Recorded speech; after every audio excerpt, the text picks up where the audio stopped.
Hello बच्चों, तो कैसे हैं आप लोग। मैं Amit Kumar chemistry point YouTube channel में आप सभी लोगों का स्वागत करता हूं। आज हम लोग स्टार्ट करेंगे क्लास 11 चैप्टर 1 रसायन विज्ञान की कुछ मूलभूत अवधारणाएं। वीडियो है पार्ट 2। ठीक है, इससे पहले पार्ट 1 वीडियो हम लोग कवर किए हैं। पार्ट 1 वीडियो में हम लोग देखे क्या, सबसे पहले हम लोग बेसिक कुछ कॉन्सेप्ट था उसके बारे में बात की। जैसे में रसायन विज्ञान, ठीक है, रसायन विज्ञान का परिभाषा क्या है। रसायन विज्ञान का परिभाषा में बताया गया कि वह है ना विज्ञान की वह शाखा जिसमें हम लोग पदार्थ के बारे में अध्ययन करते हैं, पदार्थ के गुण के बारे में अध्ययन करते हैं, पदार्थ का संरचना के बारे में अध्ययन करते हैं, पदार्थ का रासायनिक गुण के बारे में बात करते हैं, भौतिक गुण के बारे में बात करते हैं। ठीक है, उसे क्या बोलते हैं, रसायन विज्ञान। ठीक है, बेसिक थोड़ा सा रिवीजन कर लेते हैं। पार्ट 1 में हम लोग जो जो पढ़े हैं उसका रिवीजन करते हैं। रसायन विज्ञान का परिभाषा पढ़े, फिर पढ़े क्या कि रसायन विज्ञान के पिता किसे कहा जाता है। तो रसायन विज्ञान के पिता को कहा जाता है किसे, लेवोजियर को। फिर था क्या कि रसायन विज्ञान में हम लोग अध्ययन कर रहे हैं पदार्थ के बारे में, तो पदार्थ किसे कहा जाता है। तो वैसा पदार्थ है, वैसा वस्तु जिसमें द्रव्यमान हो, जो स्थान घेरता हो और जिसे महसूस किया जा सके, क्या कहलाता है, पदार्थ कहलाता है। ठीक है, पदार्थ में हम लोग पढ़े क्या कि पदार्थ का वर्गीकरण। तो पदार्थ का वर्गीकरण किया गया है दो प्रकार से, एक है भौतिक अवस्था के आधार पर और दूसरा है रासायनिक गुण के आधार पर। ठीक है, तो लास्ट वीडियो में हम लोग कवर किए थे भौतिक अवस्था के आधार पर। तो भौतिक अवस्था के आधार पर पदार्थ को तीन भागों में बांटा गया है, ठोस, द्रव, गैस। ठोस, द्रव और क्या, गैस। दो और अवस्था है, पहला है प्लाज्मा और दूसरा है बोस आइंस्टाइन कंडेंसेट। देखिएगा, प्लाज्मा जो है वो सामान्यतः आपको उच्च ताप पर प्राप्त होता है और बोस आइंस्टाइन कौन से ताप पे, निम्न ताप पे। ताप अगर निम्न है तो घनत्व आपका क्या रहेगा, ज्यादा। ठीक है, ध्यान में रखिएगा। यहाँ पर अगर आपसे बात किया जाए ठोस के बारे में कि ठोस क्या होता है, द्रव क्या होता है और गैस क्या होता है, तो ठोस वैसा पदार्थ होता है जिसमें अवयवी कण, जिस कण से मिलकर के ठोस बनता है या फिर जिस कण से मिलकर के किसी पदार्थ का निर्माण हुआ है, अगर उसके अवयवी कण बिल्कुल एक दूसरे से परस्पर जुड़े हों, ठीक है, दो अवयवी कणों के बीच की दूरी बिल्कुल कम हो और उनके बीच का आकर्षण बल ज्यादा हो, तो वो ठोस का निर्माण करते हैं। ठीक इसका अपोजिट है, यदि दो अवयवी कणों के बीच में दूरी काफी ज्यादा हो और आकर्षण बल ना के बराबर हो, तो उसे हम लोग क्या बोलते हैं, गैस बोलते हैं। और जिसमें न अवयवी कण के बीच की दूरी ज्यादा हो न कम हो, उसे हम लोग क्या बोलते हैं, द्रव। ठीक है, तो पदार्थ का तीन अवस्था के बारे में पढ़े थे, ठोस, द्रव और क्या, गैस। ठीक है, ध्यान में रखिएगा, ठोस, द्रव और गैस। तो यहाँ पर गैस के बाद अब हम लोग आगे बढ़ते, एक और गुण बताए थे कि ठोस पदार्थ जो होता है, ठोस के पदार्थ में बहने का गुण, का गुण मतलब फ्लो करने का टेंडेंसी न के बराबर होता है। और सबसे ज्यादा फ्लो करने का टेंडेंसी किसमें होता है, गैस में। क्यों होता है, क्योंकि गैस में अवयवी कणों के बीच की दूरी क्या होती है, अधिक होती है। और अवयवी कणों के बीच में दूरी अधिक होने के कारण जब एक कण आगे की ओर बढ़ता है तो दूसरा कण भी आगे की ओर बढ़ता है, दोनों के बीच में कोई भी आकर्षण बल नहीं है। इसलिए जब एक कण भागता है तो दूसरा भी भागता है, तीसरा भी भागता है, इसलिए वो फ्लो करने का टेंडेंसी उसमें ज्यादा है। द्रव में भी फ्लो करने का टेंडेंसी है, लेकिन गैस की तुलना में कम है। ठीक है, गैस की तुलना में कम है, द्रव में फ्लो करने का टेंडेंसी क्यों कम है, क्योंकि द्रव के जो अणु है या फिर परमाणु जो भी है, अवयवी कण, वो एक दूसरे से परस्पर, है ना, ठोस की अपेक्षा उतने उतने मजबूती से नहीं जुड़े होते हैं। ठीक है, लेकिन गैस की अपेक्षा उसके जो अवयवी कण है उसके बीच में आकर्षण बल अधिक होता है गैस की अपेक्षा। इसलिए जब एक कण आगे बढ़ता है तो दूसरा कण उसको रोकने का प्रयास करता है, अपने ओर आकर्षित करता है। इसलिए द्रव में जो है बहने का गुण होता है, लेकिन गैस से कम होता, बहता है है ना, कुछ दूर तक आपका द्रव का जो कण है वो बहता है, उसमें बहने का गुण होता है। लेकिन गैस में बहने का गुण कुछ भी नहीं है, आराम से मतलब रोकने के लिए कुछ भी नहीं है, कोई आकर्षण बल नहीं, इसलिए वो आराम से बहता है। ठीक है, गैस का ना आकार निश्चित है ना आयतन निश्चित है, और ठोस का आकार भी निश्चित है, आयतन भी निश्चित है, आकृति भी निश्चित है।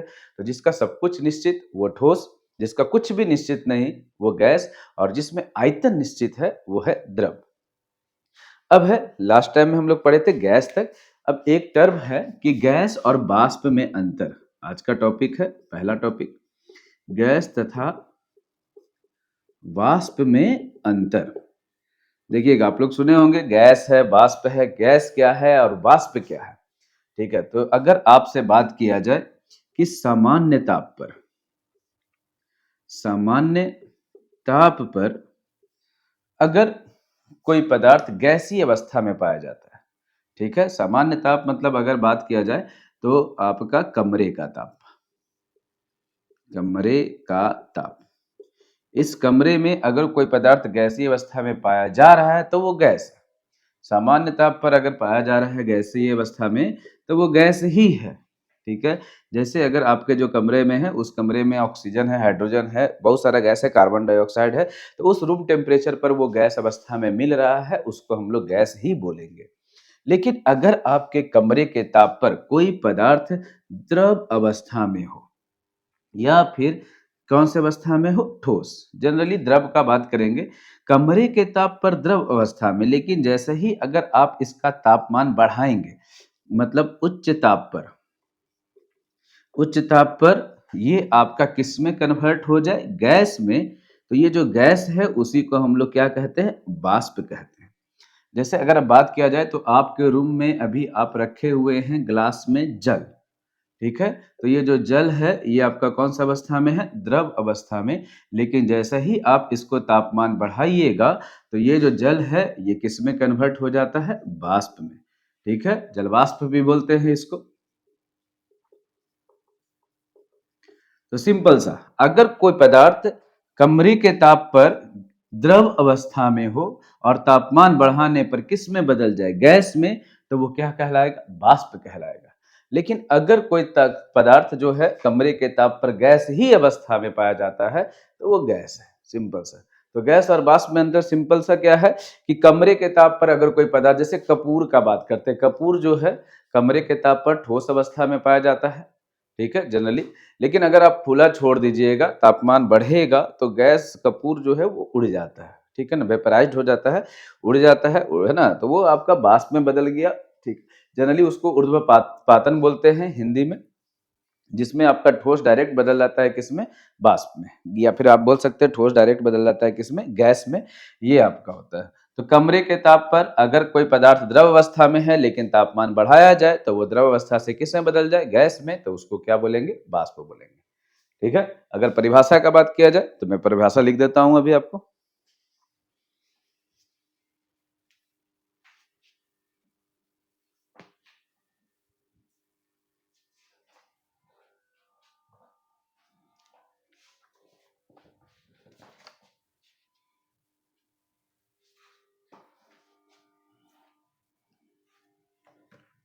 हाँ बच्चों, तो देखिएगा, गैस तथा वाष्प में अंतर, परिभाषा ये है, जब कोई पदार्थ सामान्य ताप पर, सामान्य ताप मतलब कमरे के ताप पर कौन से अवस्था में पाया जाए, गैसीय अवस्था में पाया जाता है, तो वो क्या कहलाता है, गैस कहलाता है। लेकिन यदि कोई पदार्थ सामान्य ताप पर किसी अन्य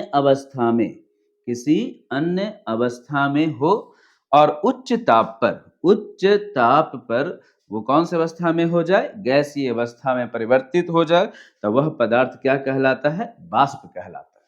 बेसिक अंतर है गैस और वाष्प में। पदार्थ अगर सामान्य ताप पर है तो गैसीय अवस्था में, अगर है ना, पदार्थ अगर सामान्य ताप पर है गैसीय अवस्था में तो वो गैस कहलाएगा। लेकिन अगर पदार्थ सामान्य ताप पर गैस के अवस्था के अलावा किसी और अवस्था में हो और तापमान बढ़ाने पर आपका कौन सी अवस्था में आ जाए, गैसीय अवस्था में परिवर्तित हो जाए, तो वो पदार्थ क्या कहलाता है, वाष्प कहलाता है। ये बेसिक है डिफरेंस, गैस तथा वाष्प में अंतर। ठीक है, नेक्स्ट टॉपिक की ओर बढ़ते हैं। देखिएगा, लास्ट क्लास में हम लोग कवर किए थे पदार्थ का भौतिक वर्गीकरण। अब यहां पर स्टार्ट करेंगे पदार्थ का रासायनिक वर्गीकरण। और ये जो रासायनिक वर्गीकरण किया गया है ये किसके आधार पर किया गया है, गुणों के आधार पर। गुणों के आधार पर पदार्थ का रासायनिक वर्गीकरण। गुणों के आधार पर पदार्थ का रासायनिक वर्गीकरण दो भाग में किया गया है। फर्स्ट है शुद्ध पदार्थ और दूसरा है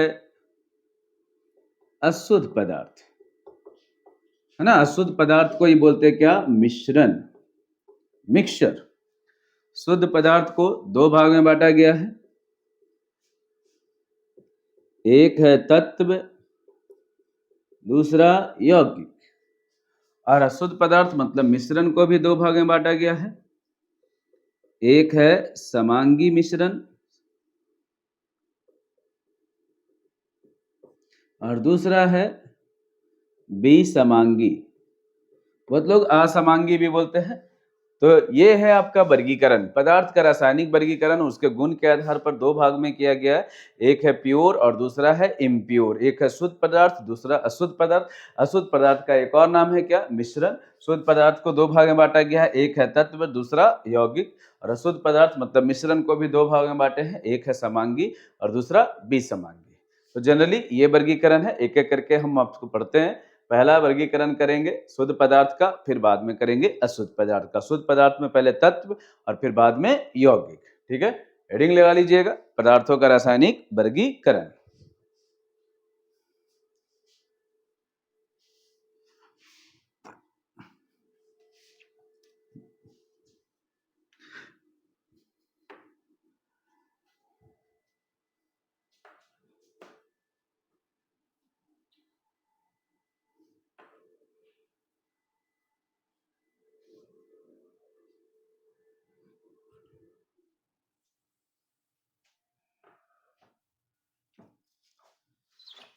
तो पहला स्टार्ट करते हैं शुद्ध पदार्थ। शुद्ध पदार्थ, प्योर सब्सटेंसेस।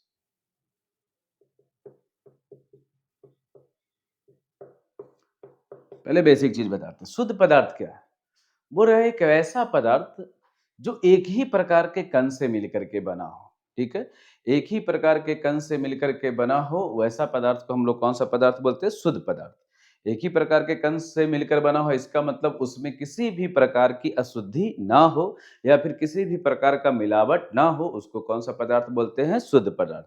या फिर सिंपल बोल सकते हैं कि एक वैसा पदार्थ जिसका संगठन, ठीक है, संगठन मतलब जो संरचना है, जिसका संगठन एक ही प्रकार के कणों से मिलकर हुआ है, उस पदार्थ को हम लोग क्या बोलते हैं? शुद्ध पदार्थ। और ये पदार्थ क्या हो सकता है? तो ये पदार्थ आपका अणु भी हो सकता है या फिर परमाणु भी हो सकता है। तो शुद्ध पदार्थ का अगर आपको डेफिनेशन कोई पूछेगा, लिखेंगे वैसा पदार्थ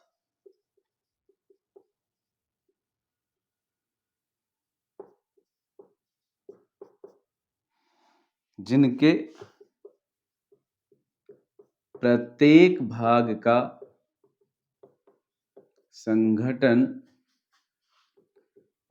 एक समान हो, अर्थात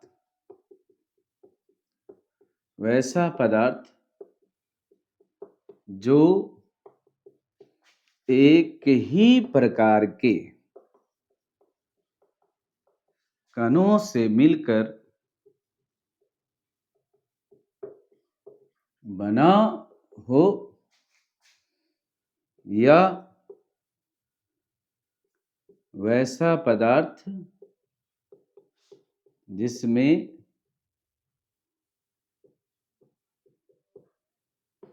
कोई अशुद्धि उपस्थित ना हो, शुद्ध पदार्थ कहलाता है।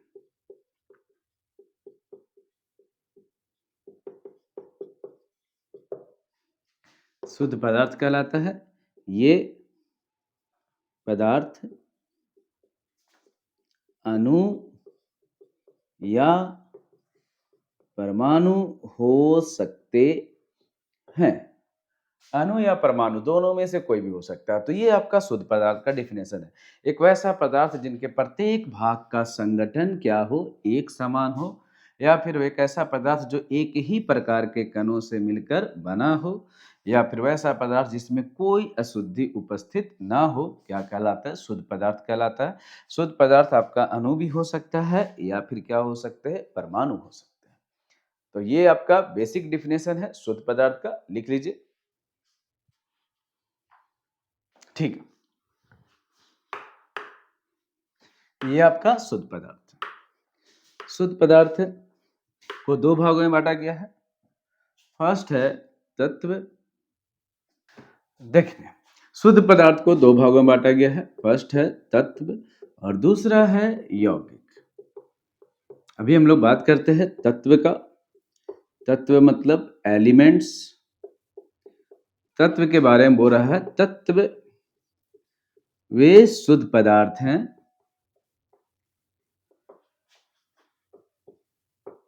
जिनको किसी भी भौतिक या रासायनिक विधि के द्वारा अन्य प्रकार के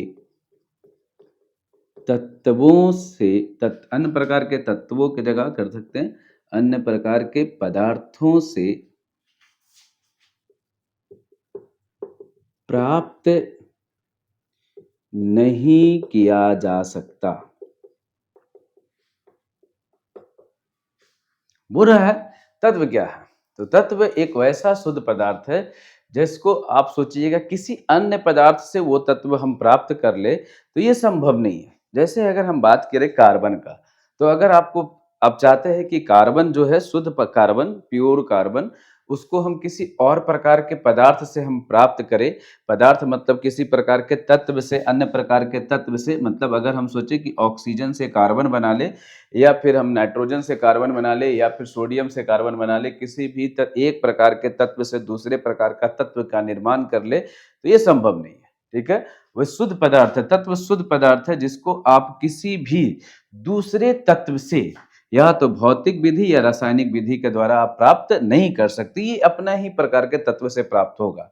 ठीक है, या फिर आप बोल सकते हैं कि तत्व वैसा शुद्ध पदार्थ है जिससे आप कोई दूसरा तत्व, दूसरे प्रकार के पदार्थ का निर्माण नहीं कर सकते। जैसे अगर हम सोचे कि कार्बन से हम बना ले ऑक्सीजन, तो ये संभव नहीं है, या फिर ऑक्सीजन से बना ले कार्बन, ये भी संभव नहीं है। ठीक है, तत्व प्योर शुद्ध पदार्थ है और शुद्ध पदार्थ है, ये एक ही प्रकार के कण से मिलकर के बनता है। अगर तत्व का बात किया जाए तो तत्व जो है एक ही प्रकार के कणों से मिलकर बने होते हैं। तत्व जो है एक ही प्रकार के कणों से मिलकर बने होते हैं। तत्व वो शुद्ध पदार्थ है जिनको किसी भी भौतिक या रासायनिक विधि के द्वारा अन्य प्रकार के पदार्थों से प्राप्त नहीं किया जा सकता।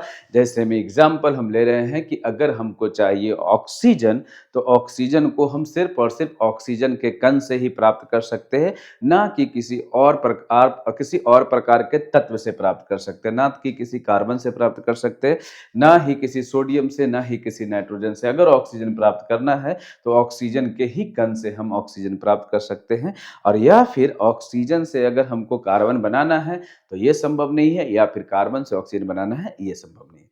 तो तत्व कौन सा पदार्थ है? शुद्ध पदार्थ। बात है कि तत्व कितने प्रकार के होते हैं, तो तत्व के प्रकार पीरियोडिक टेबल में अगर आप बात किया जाए आवर्त सारणी में, तो कुल 118 प्रकार के तत्व है, और 118 प्रकार के तत्व को बांटा गया है 3 प्रकार में। पहला है धातु, दूसरा है अधातु, और तीसरा है उपधातु। धातु, अधातु और कौन सा? उपधातु। अब एक एक करके धातु के बारे में अध्ययन करेंगे, फिर अधातु के बारे में अध्ययन करेंगे, और फिर उपधातु। धातु मतलब क्या? मेटल, ये नॉन मेटल, ये मेटेलॉइड्स। ठीक है,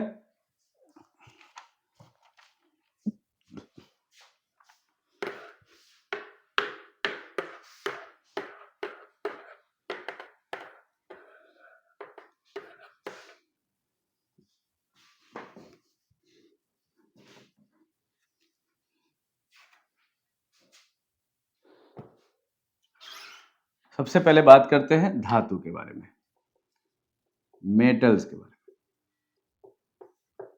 ठीक है, देखिएगा धातु का क्या है, कुछ कुछ पॉइंट्स है वो हम आपको लिखते हैं, समझाते हैं। पूरा धातु और अधातु का हम रिवीजन करवा देते हैं जो आपका क्लास 10th में पढ़े थे। ठीक है, एक वैसा तत्व है, वैसा तत्व जो इलेक्ट्रॉन का त्याग कर अपना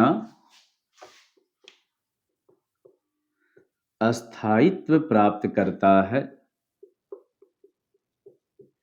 क्या कहलाता है? धातु कहलाता है। ठीक है, ध्यान में रखिएगा, धातु क्या है? धातु जो इलेक्ट्रॉन का क्या करता है? त्याग। इलेक्ट्रॉन का त्याग कर अपना स्थायित्व प्राप्त करता है, क्या कहलाता है? धातु। देखिएगा, जैसे में अगर हम बात करें कि कोई धातु है सोडियम, ठीक है? सोडियम का परमाणु संख्या है 11, इसमें इलेक्ट्रॉन की संख्या 11, और अगर इसका इलेक्ट्रॉनिक विन्यास का बात किया जाए तो इलेक्ट्रॉनिक विन्यास है 2, 8 और कितना 1। ये अपने आखिरी कक्षक में, जिसको संयोजी कोष बोलते हैं, इसमें 8 इलेक्ट्रॉन रखना चाहता है, इसलिए ये 1 इलेक्ट्रॉन का क्या कर देता है? त्याग करता है। और 1 इलेक्ट्रॉन का जैसे ही त्याग करेगा, अब इसके पास 8 इलेक्ट्रॉन आखिरी कक्षक में मिलेंगे। अष्टक ये कंप्लीट करता है। यहाँ पर सोडियम है, परमाणु संख्या 11, इलेक्ट्रॉन का संख्या 11, 1 इलेक्ट्रॉन का त्याग करता है। अब ये जो बात है कि जिस इलेक्ट्रॉन को ये त्याग किया है, ये इलेक्ट्रॉन होता है कौन सा इलेक्ट्रॉन? मुक्त इलेक्ट्रॉन, ठीक है? और मुक्त इलेक्ट्रॉन होने के कारण धातु में बहुत सारा गुण पाया जाता है। धातु जो है ना, सुचालक होता है। इसका विद्युत तथा उष्मा का, धातु है जो विद्युत तथा उष्मा का क्या होता है? सुचालक। किसके कारण? मुक्त इलेक्ट्रॉन के कारण। और धातु में क्या पाए जाते हैं? चमक पाए जाते हैं, ठीक है? इसका मतलब धातु क्या है? वैसा तत्व जो इलेक्ट्रॉन का त्याग करके अपना स्थायित्व प्राप्त करता है, धातु कहलाता है। जिस इलेक्ट्रॉन को वो त्याग किया वो मुक्त इलेक्ट्रॉन कहलाता है। और मुक्त इलेक्ट्रॉन के कारण धातु जो है सुचालक होते हैं, किसके? विद्युत तथा किसके? उष्मा के। और मुक्त इलेक्ट्रॉन के कारण धातु में क्या पाया जाता है? चमक पाया जाता है। अब एग्जाम्पल ढेर सारा है, उदाहरण में आप लिख सकते हैं sodium, aluminium, magnesium, copper, zinc, ठीक है, एजी, एटसेट्रा। ये है आपका धातु। धातु इलेक्ट्रॉन का त्याग करता है। धातु इलेक्ट्रॉन का क्या करता है? त्याग। और इलेक्ट्रॉन का त्याग क्यों कर रहा है? ताकि वो अपना क्या प्राप्त करे? स्थायित्व प्राप्त करे। इलेक्ट्रॉन का त्याग, देखिएगा, जो भी तत्व है, ठीक है, वो सब चाहता है कि हम अपना क्या प्राप्त करें? स्थायित्व। और स्थायित्व तभी प्राप्त करेगा जब वो क्या बनाएगा? अष्टक। और अष्टक बनाने के लिए कुछ तत्व हैं जो इलेक्ट्रॉन का त्याग करते हैं, कुछ ग्रहण करते हैं, और कुछ आपस में बंधन बनाते हैं, ठीक है? यहाँ पर जो धातु है वो इलेक्ट्रॉन का त्याग करके अपना स्थायित्व प्राप्त करता है। और जिस इलेक्ट्रॉन को वो त्याग करता है वो मुक्त इलेक्ट्रॉन कहलाता है। और मुक्त इलेक्ट्रॉन होने के कारण धातु है जो विद्युत तथा उष्मा का क्या होता है? सुचालक। मतलब इसमें से आप करंट पास कर सकते हैं, इसको गर्म कर सकते हैं, और इसमें क्या पाया जाता है? चमक पाया जाता है। ये आपका धातु का प्रॉपर्टी, बेसिक चीज। बाकी 10th में आप कवर किए हैं, sodium, aluminium, magnesium, copper, zinc और क्या? एजी। एजी मतलब चांदी। लिख लीजिए।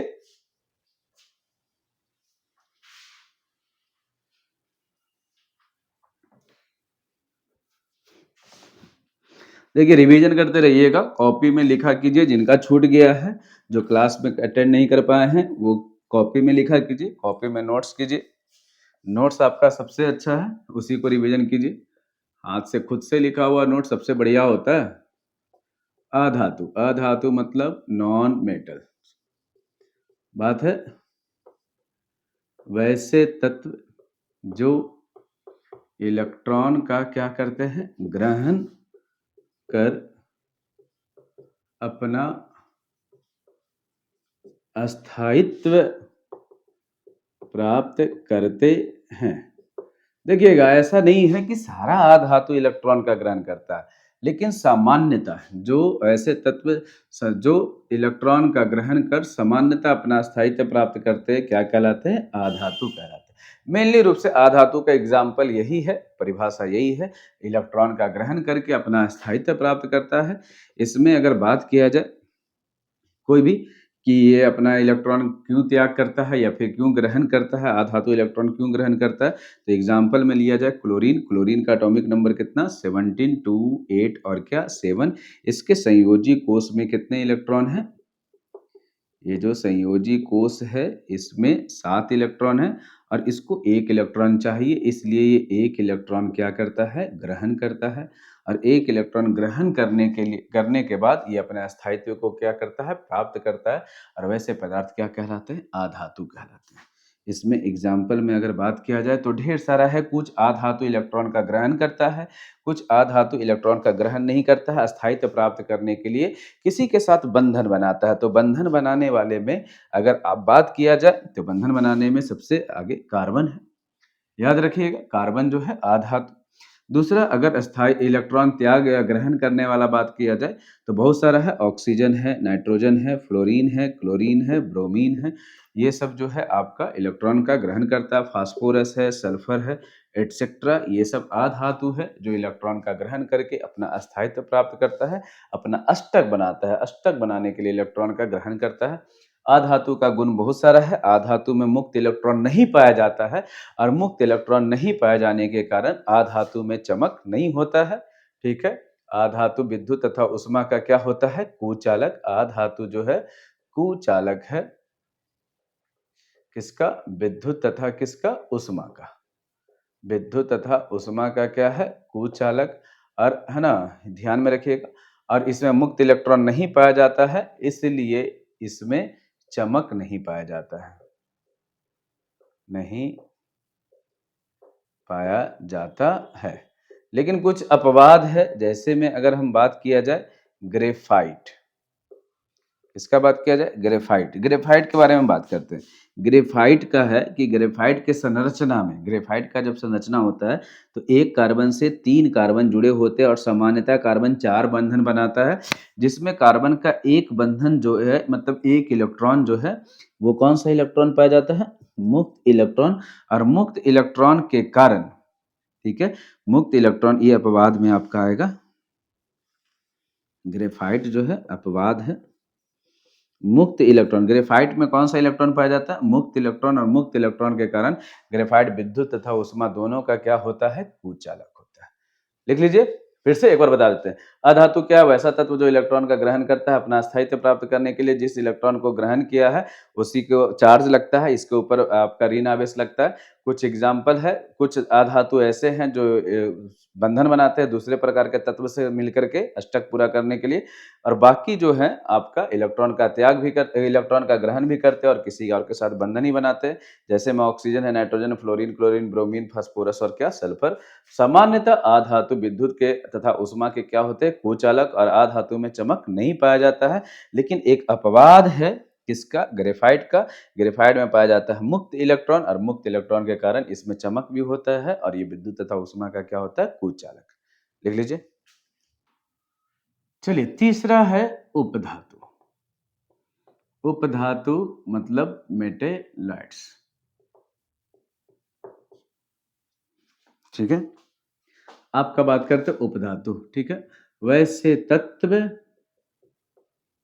जिनमें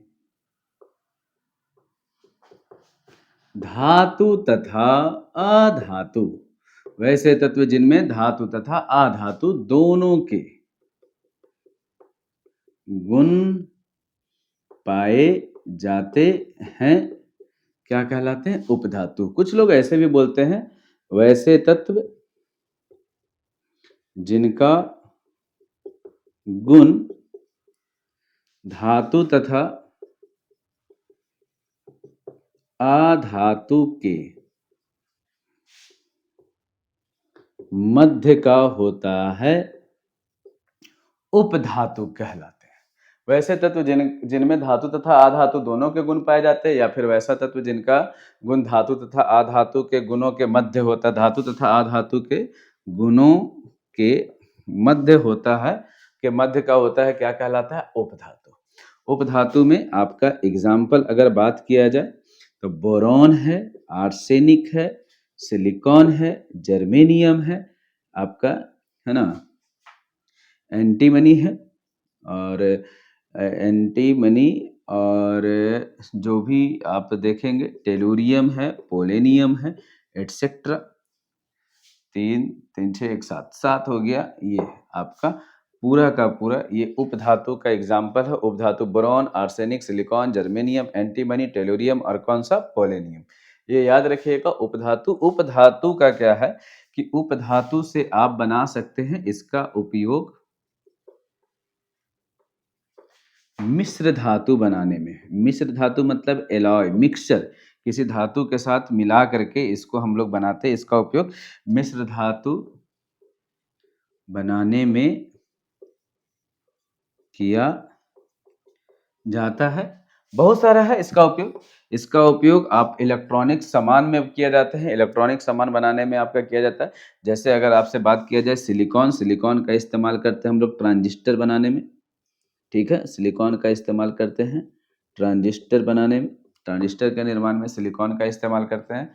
और जितना भी बहुत सारा तत्व है, कुछ तत्व ऐसे भी हैं जिसका इस्तेमाल से हम लोग क्या बोलते हैं, मेडिसिन दवाई बनाने में करते हैं। कुछ ऐसे भी उपधातु है जिसका इस्तेमाल हम लोग कवर करते हैं आपका पेस्टिसाइड्स बनाने में, जो है ना, जो खेती-वेती में करते हैं कीटनाशक के रूप में, तो पेस्टिसाइड्स के रूप में भी करते हैं। इसका उपयोग मिश्र धातु बनाने में भी किया जाता है, इलेक्ट्रॉनिक सामान में भी किया जाता है, इलेक्ट्रॉनिक उपकरण में किया जाता है। इसको हम लोग क्या कहते हैं, उपधातु। उपधातु टोटल कितने हैं, 7। Boron, arsenic, silicon, germanium, antimony, tellurium और कौन सा, पोलेनियम। उपधातु में होता है कि धातु तथा अधातु दोनों के गुण पाए जाते हैं, या फिर आप बोल सकते हैं धातु तथा अधातु दोनों के मध्य का गुण पाया जाता है, उसको क्या बोलते हैं, उपधातु। ठीक है, तो ये है आपका तत्व। तत्व है तो 3 प्रकार का, धातु, अधातु और कौन सा, उपधातु। धातु इलेक्ट्रॉन का त्याग करता है, अधातु इलेक्ट्रॉन का ग्रहण करता है, और उपधातु में धातु तथा अधातु दोनों का गुण पाया जाता है। धातु है जो इलेक्ट्रॉन त्याग करके अपना अस्थायित्व प्राप्त करता है, अधातु इलेक्ट्रॉन ग्रहण करके अस्थायित्व प्राप्त करता है, और उपधातु में दोनों का गुण पाया जाता है या फिर दोनों के मध्य का गुण पाया जाता है, उसको हम लोग क्या बोलते हैं, उपधातु। ठीक है, ध्यान में रखिएगा। नेक्स्ट है यौगिक। तत्व के बाद हम लोग कवर करते हैं यौगिक।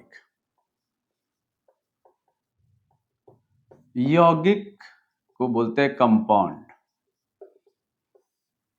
यौगिक क्या है, जब दो या दो से अधिक तत्व आपस में द्रव्यमान के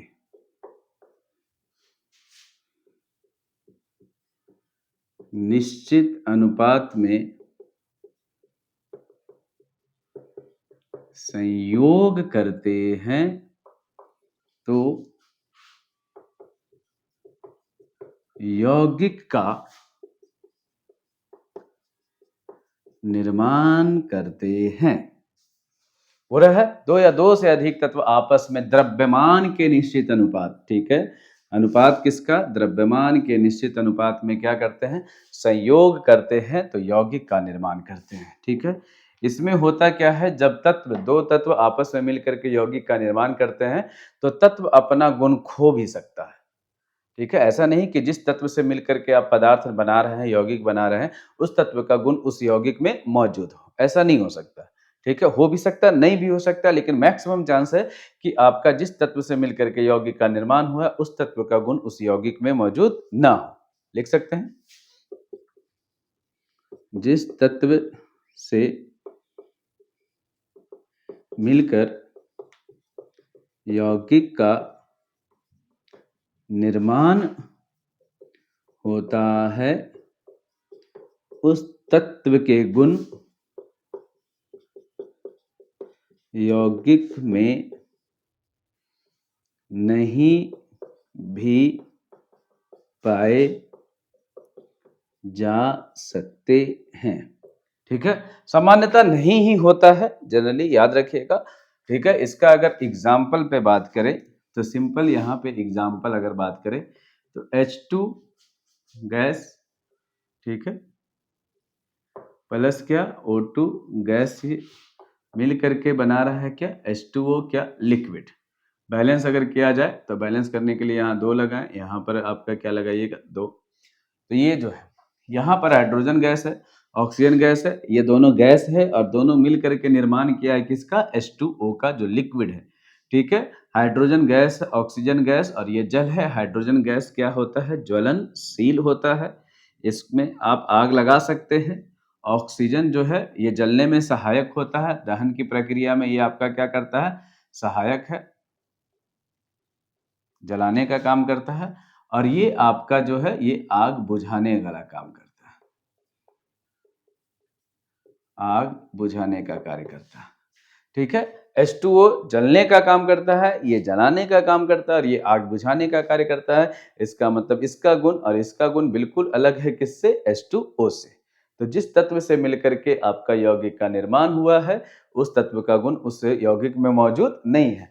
और देखिएगा बोला है दो या दो से अधिक तत्व, तत्व मतलब शुद्ध पदार्थ, ठीक है। दो या दो से अधिक शुद्ध पदार्थ, यहाँ पे सिर्फ प्योर H2 है और यहाँ पे प्योर O2 है, मतलब शुद्ध तत्व आपका H है हाइड्रोजन, शुद्ध तत्व आपका कौन है ऑक्सीजन। हाइड्रोजन का दो तत्व आपस में मिला है, दो परमाणु आपस में मिलकर के H2 बनाया और दो परमाणु मिलकर के ऑक्सीजन का O2 बनाया, तो ये प्योर ऑक्सीजन है और ये प्योर हाइड्रोजन है। तो जब दो शुद्ध तत्व आपस में मिल करके अभिक्रिया करा है तो किसका निर्माण किया, यौगिक का, ठीक है। इसका बोल रहा है कि इसका जो अनुपात होता है वो निश्चित अनुपात में होता है, कौन सा अनुपात, द्रव्यमान का, ठीक है, ध्यान में रखिएगा। जैसे अगर हम बात किया जाए H2 प्लस क्या O2 और ये मिल करके बना रहा है क्या H2O, बैलेंस करें, हाइड्रोजन का द्रव्यमान होता है 1 और ऐसा ऐसा 4 हाइड्रोजन है तो इसका ग्राम कितना है, 4 ग्राम हाइड्रोजन और 32 ग्राम क्या है ऑक्सीजन, ये मिल करके अभिक्रिया किया है, तब जाकर के निर्माण हुआ है किसका, जल का। अगर अनुपात का बात किया जाए तो इसके द्रव्यमान का अनुपात कितना है, 1:8। ये निश्चित है, जब भी जल का निर्माण कीजिएगा उसमें हाइड्रोजन और ऑक्सीजन का अनुपात कितना होगा, 1:8। तो निश्चित अनुपात में, द्रव्यमान के निश्चित अनुपात में जब ये दो तत्व आपस में अभिक्रिया करते हैं तो निर्माण करते हैं किसका, यौगिक का, ध्यान में रखिएगा। बात किया जाए दूसरा एग्जाम्पल, तो H2 गैस, Cl2 गैस और ये आपका बना रहा है 2HCl, ये हाइड्रोजन गैस, क्लोरीन गैस, ये हाइड्रोक्लोरिक अम्ल है, यहाँ पर आपका लिक्विड फेज में। तो जनरली देखिएगा ये हाइड्रोजन गैस है, ये भी गैस है और ये एसिड है, तो ये दोनों का जो गुण है वो इससे बिल्कुल क्या है, अलग है। ये आपका एसिड है, अम्ल है, ठीक है, और ये गैस है, ठीक है। तो जिस तत्व से मिलकर के एसिड बना है उसमें ना हाइड्रोजन का गुण मौजूद है न किसका गुण मौजूद है, क्लोरीन का, ध्यान में रखिएगा। तो इसी तत्व, इसी प्रकार का जो पदार्थ बनता है उसको हम लोग क्या बोलते हैं, यौगिक, मतलब जिस तत्व से मिलकर के यौगिक का निर्माण हुआ है उस तत्व का गुण उस यौगिक में मौजूद नहीं है, बेसिक, ठीक है, ध्यान में रखिए। फिर बोला है कि किसी में हो भी सकता है और नहीं भी हो सकता है। तो अगर हम एग्जाम्पल नंबर 3 ले, N2 प्लस क्या H2, ये आपका मिलकर के बना है क्या, अमोनिया। अमोनिया क्या है, गैस है, हाइड्रोजन भी गैस और नाइट्रोजन भी गैस। तो यहाँ पर बता रहा है कि नाइट्रोजन गैस और हाइड्रोजन गैस मिलकर के अमोनिया का निर्माण किया, तो ये भी गैस अवस्था में है, ये भी गैस अवस्था में, ये भी गैस अवस्था में, लेकिन ये जहरीला गैस। NH3 जो है इसका गुण अलग होता है, ये आपका विषैला गैस है, यहाँ अमोनिया, और बाकी नाइट्रोजन और हाइड्रोजन आपका विषैला गैस नहीं है, ठीक है, ध्यान में रखिएगा। तो नाइट्रोजन और हाइड्रोजन से बिल्कुल अलग गैस, अलग गुण है किसका, अमोनिया का। तो ये बेसिक चीज है आपके यौगिक के लिए। यौगिक में बताया गया है यौगिक का निर्माण होता है जब दो या दो से अधिक तत्व आपस में एक निश्चित अनुपात में क्या करते हैं, संयोग। और ये जो अनुपात होना चाहिए ये किसका अनुपात है, द्रव्यमान का। तो द्रव्यमान के एक निश्चित अनुपात में संयोग करके जिस पदार्थ का निर्माण कर रहे हैं उसको क्या बोलते हैं, यौगिक। यौगिक में बोला है कि जिस तत्व से मिलकर के यौगिक का निर्माण हुआ है उसका गुण उसमें मौजूद हो भी सकता है और नहीं भी हो सकता। ऐसा नहीं है कि जिस तत्व से मिलकर के बना है उसका गुण उसमें मौजूद हो। अगर उसमें वो गुण मौजूद है तो वो यौगिक नहीं है, वो मिश्रण है, ठीक है, ध्यान में रखिएगा। यौगिक के प्रकार, यौगिक के प्रकार दो प्रकार है यौगिक के, एक है कार्बनिक यौगिक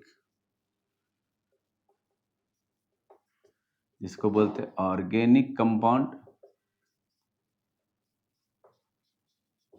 और दूसरा है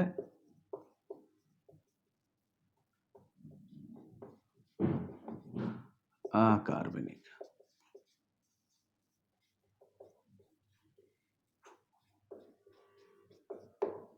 ठीक है।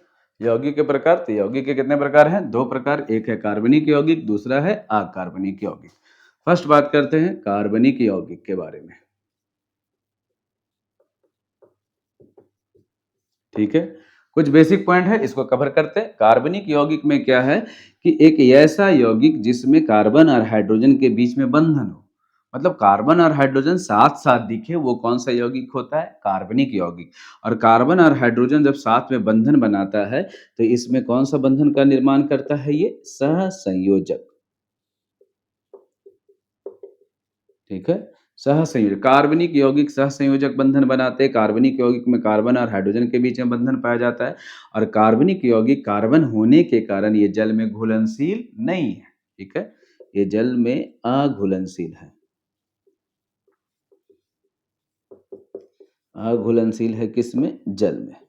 ठीक है, एक वैसा यौगिक, वैसे यौगिक जो जिनमें कार्बन तथा हाइड्रोजन उपस्थित हो, या फिर लिख सकते हैं वैसे यौगिक जिनमें कार्बन तथा हाइड्रोजन के बीच बंधन का निर्माण हो, और ये जो बंधन है वो कौन सा बंधन हो? सहसंयोजक बंधन हो। और कार्बनिक यौगिक सामान्यतः जल में क्या होते हैं? अघुलनशील होते हैं। क्या कहलाते हैं? कार्बनिक यौगिक।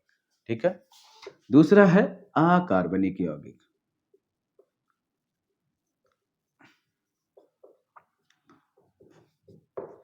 अकार्बनिक यौगिक में बोलता है कि सामान्यतः कार्बन नहीं दिखेगा।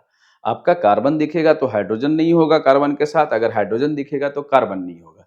दोनों नहीं होता, कार्बन और हाइड्रोजन एक साथ कभी भी उपस्थित नहीं होते हैं, वो क्या कहलाते हैं? अकार्बनिक यौगिक। ठीक है, ध्यान से रखिएगा, जिसमें कार्बन हो तो हाइड्रोजन ना हो, और हाइड्रोजन हो तो कार्बन ना हो, कभी भी दोनों साथ में नहीं दिखते हैं, मतलब कार्बन और हाइड्रोजन बंधन का निर्माण नहीं होता है। अकार्बनिक यौगिक में सामान्यतः आपको मिलेगा कौन सा बंधन? आयनिक बंधन। कौन सा बंधन का निर्माण करता है? आयनिक बंधन। और आयनिक बंधन होने के कारण ये जल में क्या होते हैं?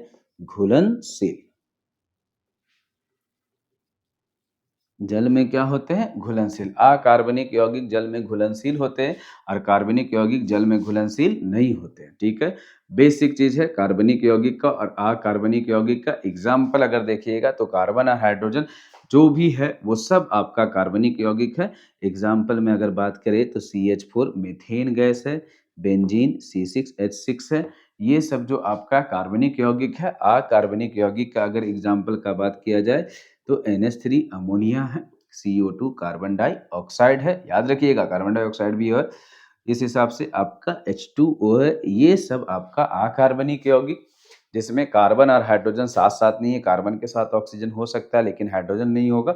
अगर कार्बन के साथ हाइड्रोजन है तो वो कार्बनिक यौगिक, नहीं है तो अकार्बनिक यौगिक।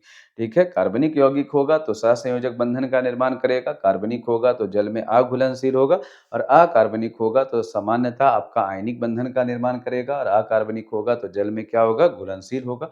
अकार्बनिक होगा तो कार्बन अगर दिखेगा तो हाइड्रोजन नहीं होगा, हाइड्रोजन अगर होगा तो कार्बन नहीं होगा। एग्जाम्पल ये है। तो बेसिक यही है यौगिक। ठीक है, तो हम लोग आज पढ़े शुद्ध पदार्थ। शुद्ध पदार्थ में पढ़े तत्व। शुद्ध पदार्थ कितने प्रकार का? दो प्रकार का, एक है तत्व और दूसरा यौगिक। तत्व को तीन भाग में बांटे हैं, कौन कौन सा? धातु, अधातु और उपधातु। और यौगिक को दो भाग में बांटे हैं, एक है कार्बनिक यौगिक और दूसरा अकार्बनिक यौगिक। ठीक है, जो भी पढ़े वो रिवीजन करते हैं फिर से। पहला टॉपिक है गैस तथा वाष्प में अंतर। तो गैस के बारे में बताया गया है कि कोई पदार्थ अगर सामान्य ताप पे, मतलब कमरे के ताप पर गैसीय अवस्था में पाया जाता है तो वो गैस कहलाता है। लेकिन अगर गैसीय अवस्था में नहीं पाया जाता है, किसी अन्य अवस्था में पाया जाता है, तो वो क्या कहलाता है? वाष्प कहलाता है। ठीक है, इसका एग्जाम्पल वाष्प का जल है। जल क्या होता है कि सामान्य ताप पर आपका द्रव अवस्था में पाया जाता है, लेकिन उच्च ताप पर, तापमान बढ़ाने पर वो कौन सा अवस्था में पाया जाता है? गैसीय अवस्था में। फर्स्ट। दूसरा पढ़े हम लोग पदार्थ का रासायनिक वर्गीकरण। पदार्थ का रासायनिक वर्गीकरण किया गया है रासायनिक गुणों के आधार पर, और ये वर्गीकरण किया गया दो भाग में, एक है शुद्ध पदार्थ और दूसरा अशुद्ध पदार्थ। शुद्ध पदार्थ वो होता है जिसमें प्रत्येक, वैसा पदार्थ जिसका प्रत्येक कण एक ही प्रकार के गुणों पर आधारित हो। ठीक है, एक ही प्रकार के कण से मिलकर के जिस पदार्थ का निर्माण हुआ है वो शुद्ध पदार्थ है। और शुद्ध पदार्थ आपका दो प्रकार का होता है, इसको दो भागों में बांटा गया, एक है तत्व और दूसरा यौगिक। तत्व जो है पूरा आवर्त सारणी में कुल तत्वों की संख्या 118 है, और 118 तत्वों को तीन भाग में बांटा गया है, एक है धातु, दूसरा अधातु और तीसरा उपधातु। धातु वैसे तत्व होते हैं जो इलेक्ट्रॉन का त्याग करके अपना स्थायित्व प्राप्त करते हैं, मतलब अपना अष्टक प्राप्त करते हैं। और अधातु वैसे यौगिक, वैसे तत्व होते हैं जो इलेक्ट्रॉन का ग्रहण करके अपना स्थायित्व प्राप्त करते हैं या अष्टक प्राप्त करते हैं। ठीक है, और उपधातु वैसे वैसे तत्व हैं जिनमें धातु का भी गुण पाया जाता है और किसका भी गुण पाया जाता है? अधातु का भी गुण पाया जाता है। क्या कहलाते हैं? उपधातु। उपधातु से सामान्यतः हम लोग मिश्र धातु का निर्माण करते हैं। उपधातु का इस्तेमाल आप इलेक्ट्रॉनिक उपकरणों में करते हैं। उपधातु का इस्तेमाल हम लोग पेस्टिसाइड्स में करते हैं, मतलब आप कीटनाशक के रूप में किया जाता है, तो वो सब उपधातु के बारे में है। अब बात करते हैं यौगिक।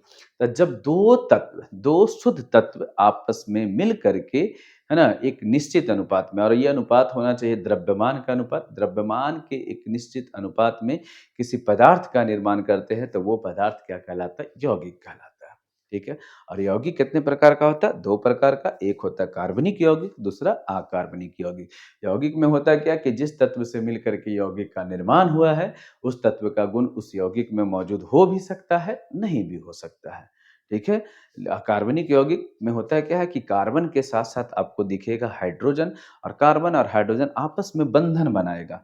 ये बंधन जो है, ये सहसंयोजक बंधन है। अगर कार्बन और हाइड्रोजन साथ में दिखे और सहसंयोजक बंधन बनाए, तो ये कार्बनिक यौगिक है। और अगर कार्बन और हाइड्रोजन साथ में ना दिखे, तो ये कौन-सा यौगिक होगा? अकार्बनिक। और अकार्बनिक यौगिक सामान्यतः कौन से बंधन बनाते हैं? आयनिक बंधन। और ये जल में क्या होते हैं? घुलनशील। अकार्बनिक यौगिक जल में क्या होता है? अघुलनशील। इसमें ढेर सारा आपका एग्जाम्पल हो सकता है, H2SO4, HNO3, ये सब जो है, नाइट्रिक एसिड, सल्फ्यूरिक अम्ल, ये सब आपका अकार्बनिक यौगिक का एग्जाम्पल है। ये टूटता है, ये आयंस में टूटता है, H प्लस और SO4 2 माइनस, H प्लस और NO3 माइनस। ठीक है? अकार्बनिक ये टूट जाता है, जल में देते हैं तो ये H प्लस और NO3 माइनस।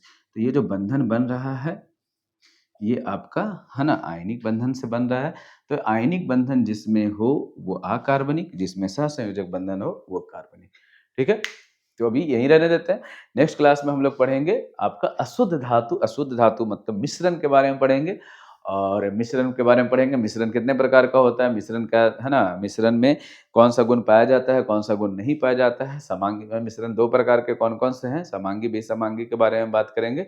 और उसके बाद फिर हम लोग कुछ पदार्थ के तत्व, है ना, पदार्थ के गुणधर्म के बारे में बात करेंगे, आयतन के बारे में बात करेंगे, घनत्व के बारे में बात करेंगे, भार के बारे में बात करेंगे, द्रव्यमान के बारे में बात करेंगे, भार और द्रव्यमान में क्या अंतर होता है, इसके बारे में बात करेंगे। ठीक है? तब तक के लिए बने रहिए, और धन्यवाद।